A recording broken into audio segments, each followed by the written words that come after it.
Hello, everybody. Welcome to Sex Talk with Natasha. Hope you're excited to join us. We've got a great topic tonight, a very comprehensive topic, boundaries and when is it okay to say yes? How do I know when it's, okay to say no? So we'll be talking a little bit about that.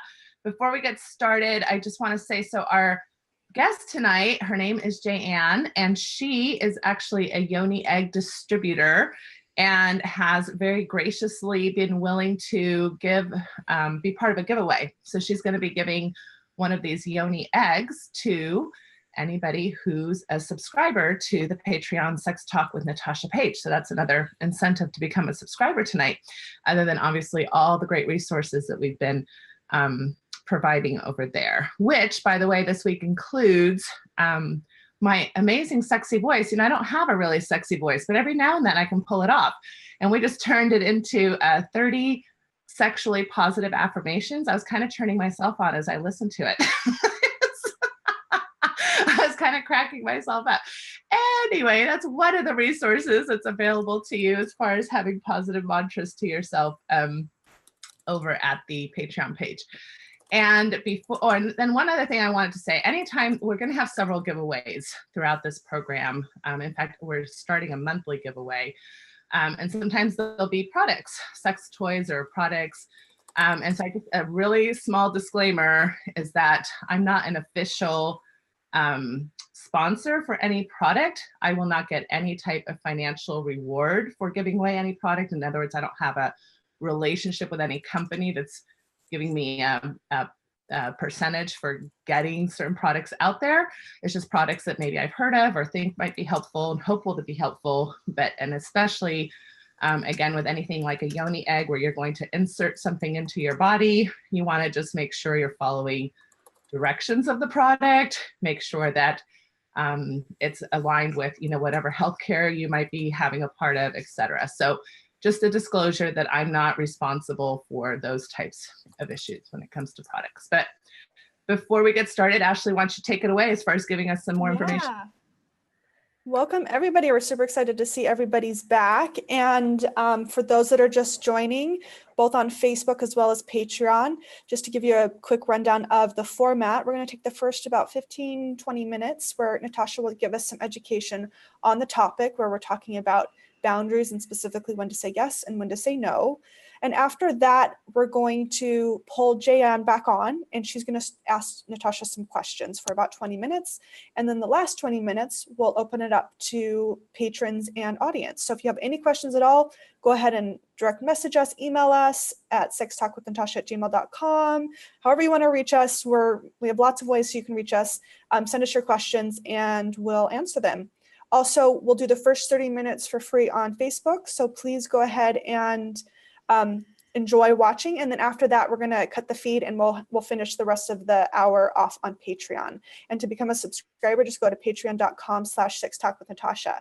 And just want to remind you what you're getting as a patron. You're getting not only access to this weekly live Q&A, it's also a great cost-effective way to get started with a sex therapist. You get access to our weekly blog posts, homework assignments, online courses, which we have another one coming out this week. There's a great community on there, as well as a whole bunch of other resources. So go check it out. And then if anybody is interested in seeing Natasha professionally, you can visit her online practice, which is Symmetry Solutions. And you can find that at symmetrysouls.com. So we're excited to have everybody here. And Natasha, why don't you go ahead and get us going on this fun topic. Fun, I don't know if fun's the right word, but you know what I mean. Boundaries can be fun. That's true, right? Sure, why not? Or at least they can help you have a lot more fun. There you go. So how about that? All right, so so how do I know when to say yes and when to say no? And I guess just to be glib, I could just give a very simple one sentence answer, which is say no when you don't want to, say yes when you want to. Okay, show's over. That's it. So that would be a very simplistic way to answer that question. And yet there's something kind of profound about the simplicity of that. I mean, there's something, I think pretty profoundly true about that. So what gets in the way of it not being that simple? And as I was thinking about talking about this topic, what really started coming up over and over for me is the context of the relationships you're in.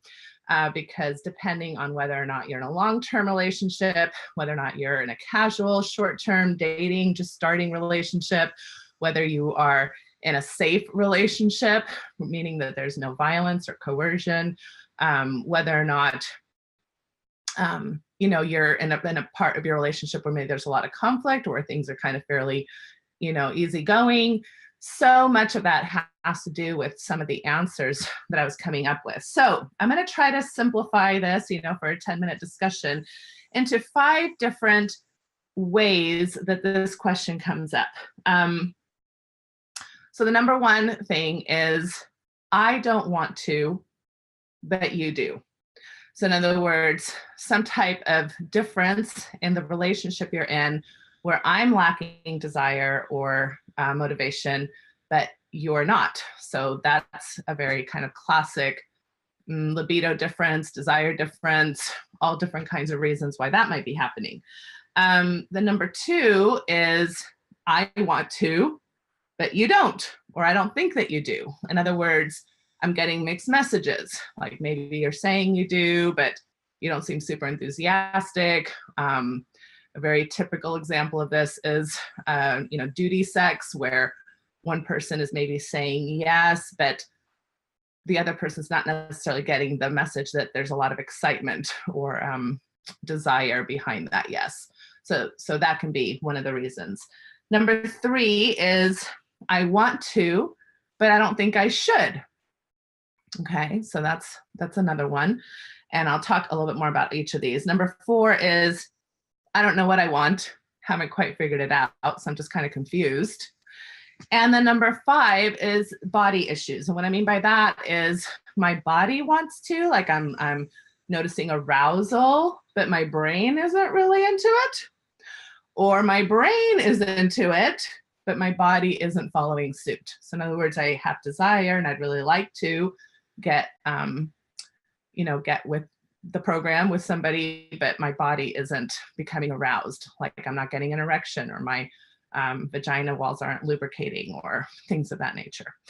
So let's go back and revisit a few of these. So with the I don't want to, or you don't want to kind of scenarios, there's just some questions I'd like to pose as to, to help kind of maybe some conversations, either inner dialogue that you need to have with yourself or dialogue that you probably want to explore with a partner.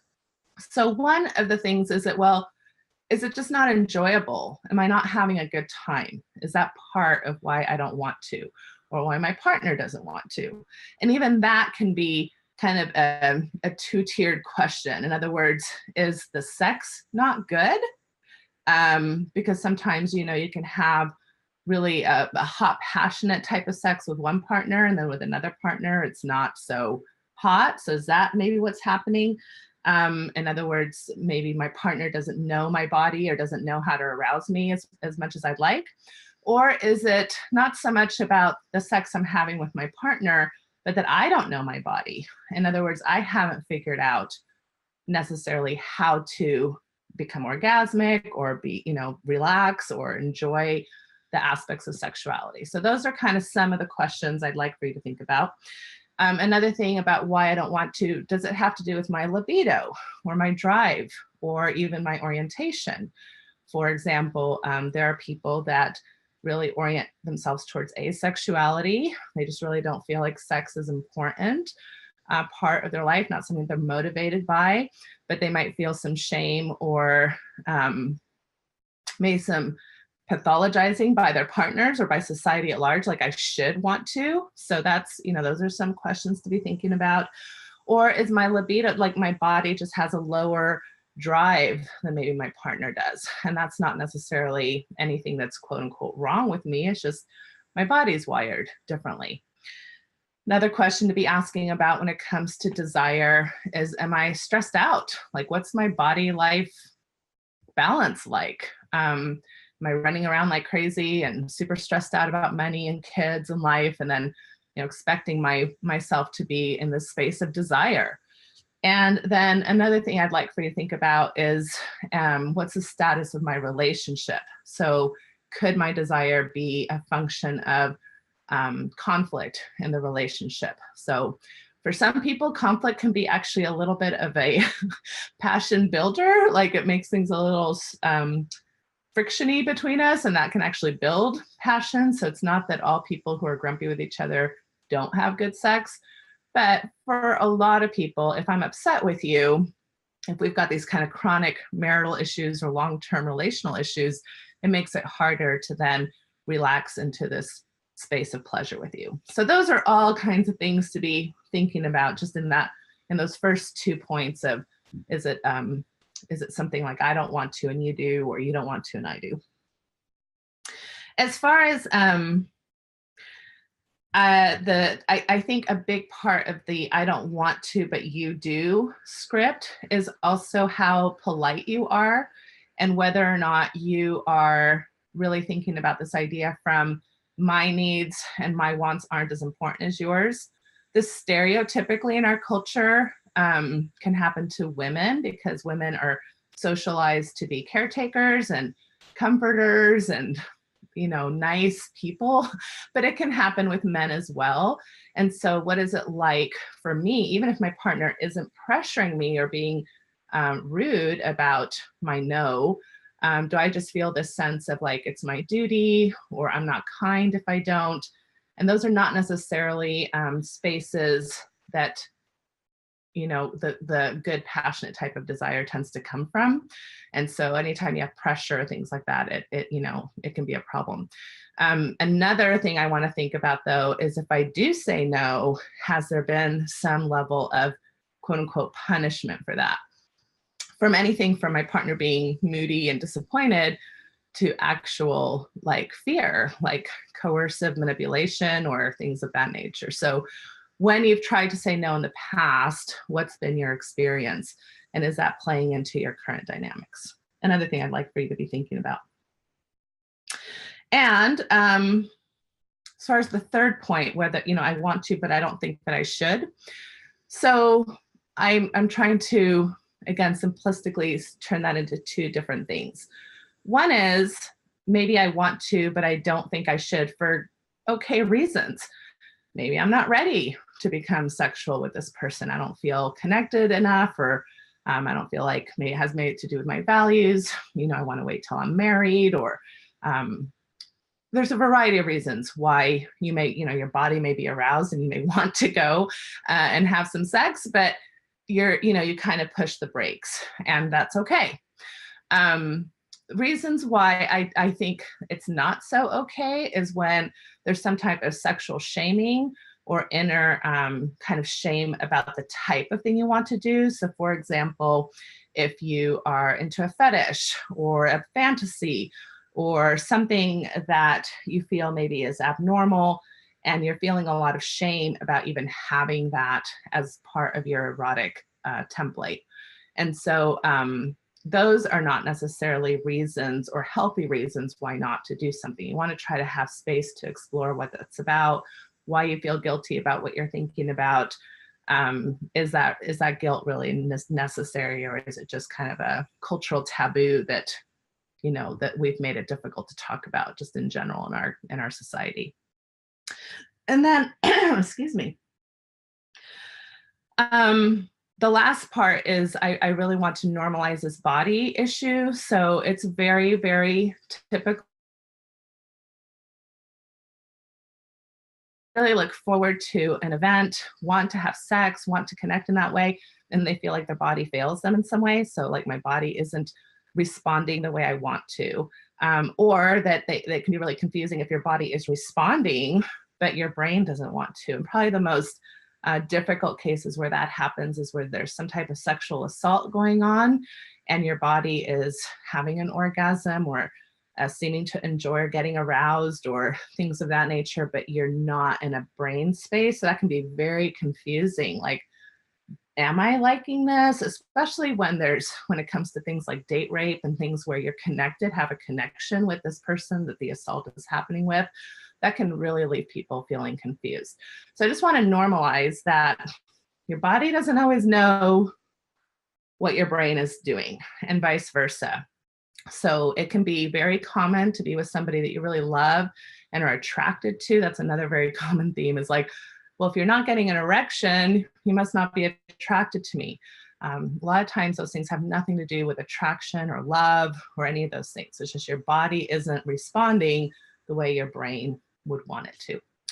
All right, so all of these topics, again, are very simplistic, kind of simplified in my organized way of just trying to cover a lot in a short amount of time. But the main thing I want to talk about is that this experience here at Sex Talk with Natasha, I mean, this is what this is about. It's about exploring. It's not always that you're going to get the right answer for your particular situation, but I really hope that through talking and listening and asking questions and thinking about things a little bit differently, that sooner or later you will have a much better understanding of when it's okay for me to trust my yes and my no in a way that I can really explore that then with partners in safe relationships, and relationships where healthy principles are being lived out. So that's my little spiel for the night before question time. So let's turn it back to Ashley and our introducing our guest. Yeah. Awesome. Well, thank you. I think that was great. And for anybody that wants to rewatch this at any time, you can either watch it on Natasha's Facebook page, or you can watch the entire episode over at Patreon. Those were some great things. We're excited to have our guest tonight, Jay-Ann, and we're just excited to hear her questions. And she had approached us about this topic, and it's such an important topic, I think, for everybody to discuss. And I think sometimes in our society, we're a little worried about talking about boundaries. And so I'm glad that more people are normalizing just talking about it. So I'm super excited. So we're going to go ahead and have Jay-Ann on. Hi, Jay-Ann. Hi. Hello. Hey, So glad to be here. So we're gonna go for about 10 minutes on Facebook, and then we're gonna cut the feed. But for now, go ahead, Jay-Ann. Go ahead and just jump in with your questions. Well, and even maybe introduce yourself. Oh yeah, of course. Sure. Yeah, my name's Jay-Ann. I'm in Virginia.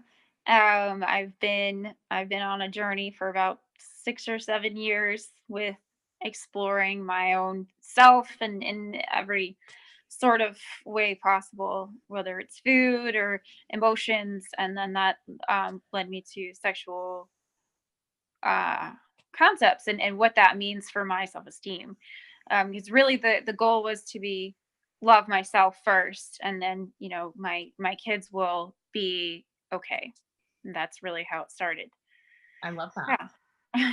Awesome. Thanks. And I have, so I'm a yoni egg distributor too, which is kind of fun. Yoni eggs changed my life in a huge way, which I can talk about. But tell me a little bit about that. How did sure. that Well, it kind of actually came down to this concept of boundaries. That muscle. So my background is biology by way of chiropractic, right? Mm-hmm. And so I understand everything to me is a scientific version of something. Emotions have a scientific basis, has a biological basis. And what that perineal muscle does for us is it's especially for a woman, it's allowing in what's allowed and not allowing in what's not meant to be there. And that really strengthening that muscle and releasing those emotions that, like you said, the shame, they had a lot of that shame stuff, just from my background, and releasing that through the yoni eggs, just putting it in, walking around going, whatever. And that just, like, it strengthened that muscle, and then it released the emotions without me even having to think about it. And it's changed my life. For those who may not know what a yoni egg is. Oh, thank you. Yeah. It's a rock. It's an egg-shaped, small type of maybe rock-like looking, well, not rock, like nicely polished. Yeah, no, sorry. It's not a jagged edge. It's a well-polished stone. It's a crystal. Oh, I can show you actually. Oh, good. This one's rose quartz here, and it's like an egg, and it's shaped like an egg, but this one's made out of rose quartz. Rose quartz is traditionally known to be good for love, for unconditional love. So it's where most people start. Interestingly enough, like I didn't start with rose quartz, I started with amethyst because I'm an overthinker. And when I started, amethyst was really good for thinking too much. When I started, I put it in and it was literally like, oh, I'm okay. Life is okay. Everybody's okay. Nobody's gonna like randomly jump out and like attack me. It like did just wonderful things for my anxiety. Um, so I've been using them for a couple of years. I'm sorry to keep interrupting you, but I'm just Please. so I'm guessing there's a level of, I mean, it's interesting when you say this idea of, you know, what you can allow in and what you don't. And obviously, I anytime we talk about these things, I always want to be very careful for those who've had assault. Obviously, we're not implying that you can always keep, you know, rape from happening, right? I mean, Right. obviously, there's times that Right. things go in that you have no control about. At the same time, I think what you're talking about is something very different. That this is an intentional exercise, a ritual per se, if you want to call it that, where you have control over what's going into your body, and then it's tied to a lot of these emotional things of your Mhm. choosing, right? So there's something I think very powerful about tying emotion and thought to physical ritual. Yes. Right. And so, and Absolutely. we do this a lot in therapy techniques. You know, there's lots of times that a therapist might have you write a letter and burn it, right? Or something physically tangible, because we tend to be, all of us, overthinkers and cognitive. There's something very powerful about turning that into a physical exercise. So as you're talking, it's reminding me, whatever journey you've been on, that that's in essence what you're doing. You're taking this egg, you're having it have certain meaning for you, you're inserting it into your vaginal cavity. I know that you like to use the word pussy. Am I correct on that? I do. Pussy or yoni, because honestly, vagina means sheath. And that is the most sacred part of me. And for that to be in existence merely to be a sheath for something else, for somebody else, for a holder, no, it's me. It's not a part of me that is only in existence for something else outside of me. That seems to me like I don't have value, and I Mhm. do. Yeah. So Yeah. even that is an exercise of itself, reclaiming language, Yeah. redefining what language is going to mean for each of us. That's a super neat point. Well, good. Okay, so So what I meant by that is this helped me strengthen that muscle. And like, you know how you have like muscles like this that are like walking around, you're like, oh my gosh, oh my gosh. Well, you need somebody to massage it. The egg actually massages the, oh, I'm throwing it around everywhere. It actually massages those muscles inside. So you're like, oh, okay, okay. That was an emotional reaction I was having that was causing muscle tension. So that's another piece of it. Yeah, anyway, so my point with the boundaries on that was, I I used to say no when I meant yes, tell me and about I that. used to say yes when I meant no. Yeah, tell me about that. That's, I think, a very common problem. Right. So the origin of that was a very strict religious background that included a lot of shaming around sex and around, just having a pussy, right? Being a woman, not knowing what being a powerful woman was allowed to be, because there was a lot of that I'm allowed, some outside version telling me who I'm supposed to be, Mm-hmm. and especially in that area. Robbing And you of your self authority in a sense of yes, deciding exactly. what's going to be for yourself. Yeah, yeah. So I was taught subconsciously, unconsciously, that I'm not supposed to trust my own judgment, that something else is supposed to tell me what's right and what's wrong. Mm-hmm. Even if I feel like, well, I want this. And that took me a lot of time to sort of sort out um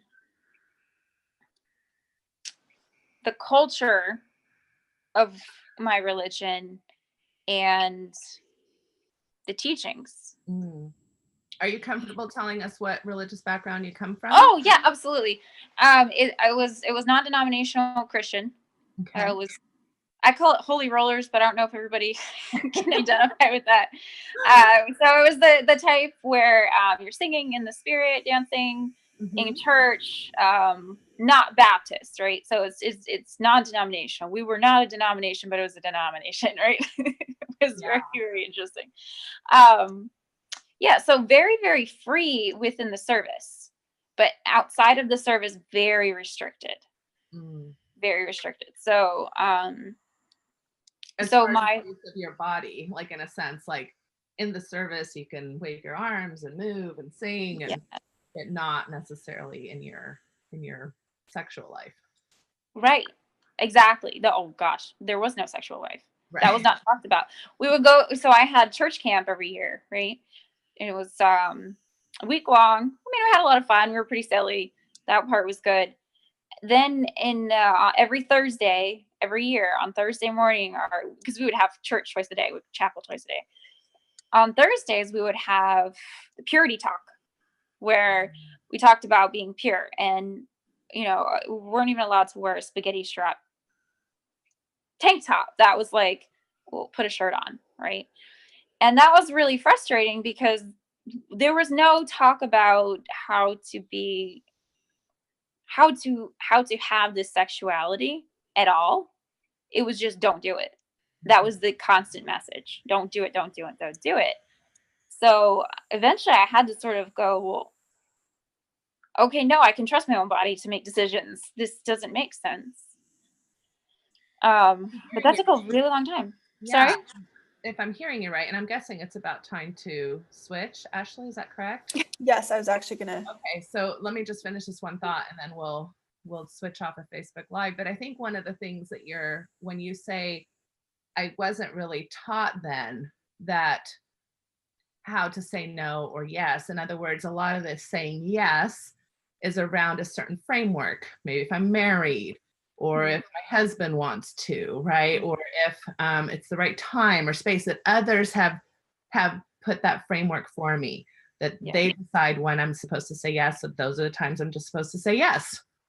And then when to say no was pretty much anything outside of that kind of rigid structure. So all these other times when your body is craving or yearning or learning how to have arousal or desire, you're not even sure how to navigate that for yourself or even understand what that means for yourself. Not that you're going to go have sex every time you have desire, but no permission to maybe even explore that or the meaning of that, which can really leave you, you might be with a boyfriend and really being aroused and excited, and you're like, no, but wow, this is really fun. Right. Maybe I'd really like to, but I'm supposed to say no, right? And that's a problem with a lot of the consent issues, right? We have that narrative where it's like no means yes, right? And boy, that really can get people into trouble. And then oh sure, yes, honey, yes, let's have sex. Even right? But you're my husband, so okay, here I am, right? And so it really takes away that ownership of your own sexuality. And with that, we'll pause it because I can't wait to dive even deeper, and I hope you'll join us to dive deeper. I can't wait either. Yeah. I've got so much more too. All right, everybody, thank you who's watching on Facebook. We're heading over to Patreon, patreon.com/sextalkwithnatasha. We'll go ahead and see you over there. All right.